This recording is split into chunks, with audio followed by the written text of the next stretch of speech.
Today is the 1st of July, meaning the additional $600 in unemployment benefits that Americans are receiving during the pandemic runs out at the end of the month. News 5's John Kosick has been looking into the efforts to extend them. And John, this was something Democrats and Republicans were in agreement on back in the spring. Not so much now. Now, Democrats want to extend the extra checks. Republicans want to see them end it. Senator Rob Portman, meanwhile, thinks he has a solution if he could just get both sides to listen.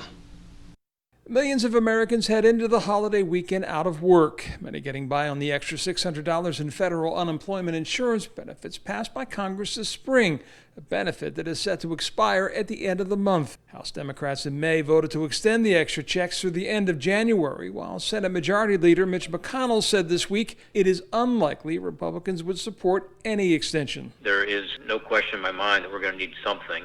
Ohio Republican Senator Rob Portman says with close to 20 million Americans receiving unemployment benefits, you can't just have a cliff, but he does agree with McConnell on this. The current system of $600 per week is providing a disincentive to go back to work. That's because the money is on top of the state's unemployment benefits. So in Ohio, for example, where the maximum weekly benefit is $480, the $600 boost from Washington has for the last 3 months taken you up over $1,000 a week.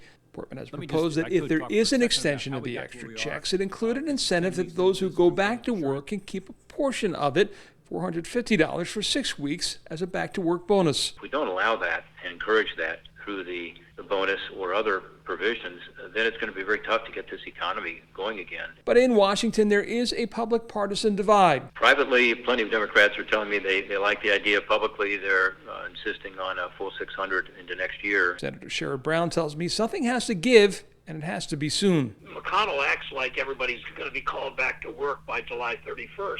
They've not been willing to negotiate. You don't have compromise until both sides want to negotiate. We've been asking since the President signed the first bill in March to start negotiations. So the Senate is going to be breaking for the 4th of July holiday. Senator Portman tells me they're going to come back on July 20th, but that only leaves them a week and a half to work things out before those benefits expire. And John, although it wouldn't be directly paid to the states would get something out of it, right? Yeah, remember right now the state is paying its unemployment benefits with money that is borrowed from the federal government. So if you can get someone off the unemployment rolls and back to work, they're not only no longer a drain on that system, but they're contributing to it with their payroll taxes. So yeah, a double win. All right. Thank you, John.